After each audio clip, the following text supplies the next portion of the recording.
Hello my dear friends, कैसे हो आप सब।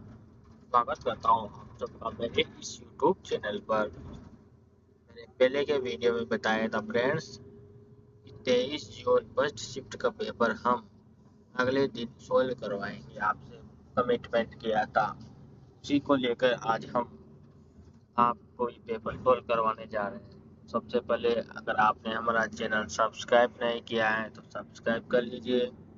तो चलिए फ्रेंड्स, बिना टाइम वेस्ट किए हम आपको पेपर सोल्व करवाने जा रहे हैं। इसके अंदर SGPGI nursing officer paper analysis 23 जून फर्स्ट शिफ्ट। तो फर्स्ट क्वेश्चन आया था फ्रेंड, डिगोक्सिन और नर्सिंग प्रायोरिटी। डिगोक्सिन थेरेपी के द्वारा अगर पेशेंट का heart rate 52 beat per minute हो तो नर्सिंग प्रायोरिटी क्या रहेगी।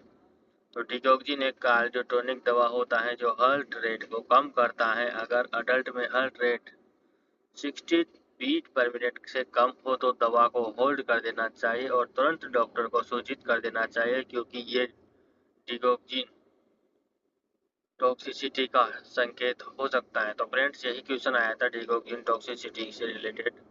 Second question, chronic kidney disease patient और पोटेशियम डाइट। एक क्रोनिक किडनी डिजीज पेशेंट जिसका सीरम पोटेशियम लेवल 9.1 मिली इक्विलिटर पर लीटर है, उसके लिए डाइट में क्या सावधानी रखनी है।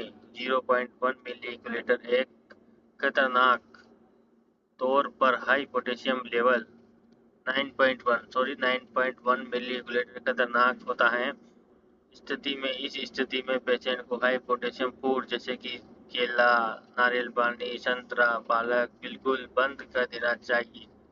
ये एक मेडिकल इमरजेंसी है। अगर कम हो तो इन सबको देना है और ज़्यादा हो तो इनको अवॉइड करना है। नेक्स्ट क्वेश्चन आया था लैक्टेटिंग मदर और LAM lactational amenorrhoea method. Lactating mother में exclusively breast feeding natural contraceptive की तरह कैसे काम करता है। तो एक नेचुरल कॉन्ट्रासेप्टिव होता है ब्रेस्ट फीडिंग, ठीक है फ्रेंड्स। तो इसका रेशनल बता रहा हूँ। उसके पहले मैं आपको, जब माँ बेबी को एक्सक्लूसिवली ब्रेस्ट फीडिंग कराती है तो निप्पल स्टिमुलेशन से ऑक्सीटोसिन हार्मोन रिलीजन हो जाता है और FSH LH के प्रोडक्शन को दबा देता है, जिससे ओवुलेशन रुक जाता है। तो ये लैक्टेशनल एम्ब्रियो मेथड है, यानी लैक्टेशनल एक प्रकार का नेचुरल कॉन्ट्रासेप्टिव वाला मेथड होता है। तो नेक्स्ट क्वेश्चन पे चलते हैं अपन। नेक्स्ट क्वेश्चन है अपने पास चौथा क्वेश्चन, पाराग्लैंड फॉर्मूला का उपयोग। पाराग्लैंड फॉर्मूला का उपयोग के स्थिति में किया जाता है। तो पाराग्लैंड फॉर्मूला होता है, आप सब जानते हो, 4 ml into kilogram body weight into burn area का उपयोग बढ़े हुए बर्न पेशेंट जले हुए पेशेंट के अंदर फ्लूइड रेजिस्टेशन फ्लूइड की पूर्ति करने के लिए किया जाता है। तो आपको पता है 4 ml तो total body surface area to body weight पता है आप सबको ये फ्रेंड्स, ठीक है फ्रेंड। नेक्स्ट,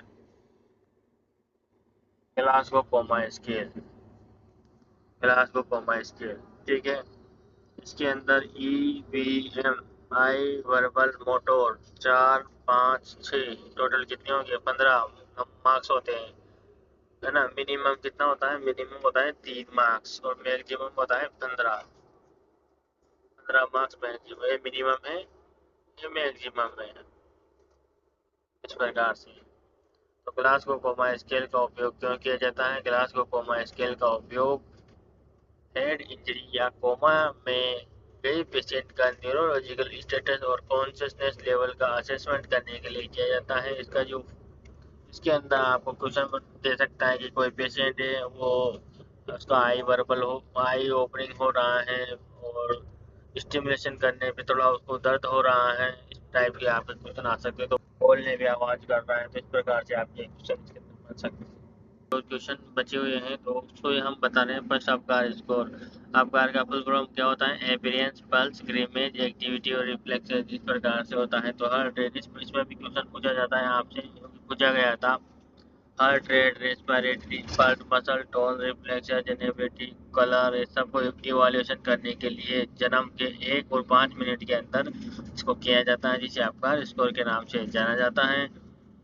तो इसके अंदर भी आपको क्वेश्चन आया था, कोई बच्चा है वो पिंक, उसकी बॉडी पूरी पिंक हो रही है, रेस्पिरेटरी डिस्ट्रेस हो रहा है, एक्रोसाइनोसिस है, रेस्पिरेशन ठीक से इरेगुलर चल रहा है, तो बताइए उसका आपका स्कोर कितना होगा। आया था question. Next, GFR global filtration rate kidney function check करने के लिए किया जाता है। इसका जो रेशनल है इसके अंदर है क्रिएटिनिन और एज जेंडर के बेस पर ग्लोमेरुलर फिल्ट्रेशन रेट को कैलकुलेशन किया जाता है। Digoxin and nursing priority heart rate 52 beat per minute है। इसे कम होने पर दवा बंद कर दी जाती है। ये तो मैंने करा दिया। नेक्स्ट है insulin dose blood sugar level के अनुसार स्लाइडिंग स्केल का डिटर्मिनेशन किया जाता है। इसके अंदर पोटेशियम से रिलेटेड कि पोटेशियम देना है या नहीं देना है, इंसुलिन देना है नहीं देना, इस प्रकार से कुछ क्वेश्चन आया था। स्नेक बाइट में एंटीवेनम इंजेक्शन लगाते हैं फ्रेंड्स। लिम्फ इमोबिलाइजेशन करें और तुरंत एएचवी के लिए रेफर करें। ठीक है। ड्रग कैलकुलेशन,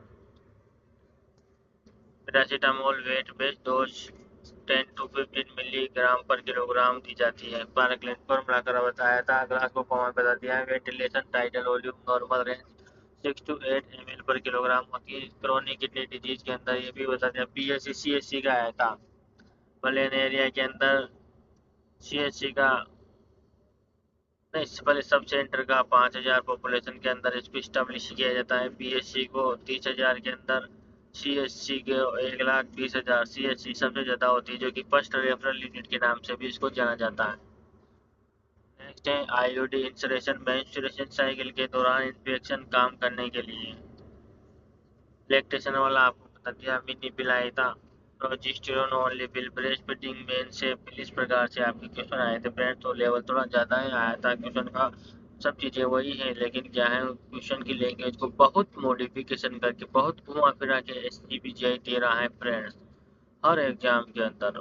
तो क्या है क्वेश्चन सब चीज़ें वही है, नर्सिंग का नॉन नर्सिंग का, लेकिन उसको क्या है पता नहीं एग्जामिनर बच्चों से क्या चाहता है। इतना लैंग्वेज नॉट सेट के अंदर भी नहीं देता है, एसजीपीजीआई के अंदर इतना बहुत टफ लैंग्वेज जैसा क्वेश्चन को घुमा फिरा के 4 लाइनों का उसका ऑप्शन को भी बदल के रख दिया है, ताकि बच्चा उसकी लैंग्वेज को ना समझ सके और फेल हो जाए। क्या पता वो यही चाहता है फ्रेंड। तो मैं तो आपसे यही बोल रहा हूँ कि अच्छे से तैयारी करें, क्वेश्चन को अच्छे से पढ़िए, उसके बाद ही आप अटेम्प्ट करें। तो फ्रेंड्स, मेरा ये वीडियो आपको अच्छा लगा तो मेरे चैनल को लाइक सब्सक्राइब और शेयर कर दीजिए। और अगला जो पेपर होगा उसका हम भी सॉल्यूशन फिर करवाने जाएंगे, तो हमारे चैनल को भी सब्सक्राइब कर लीजिए।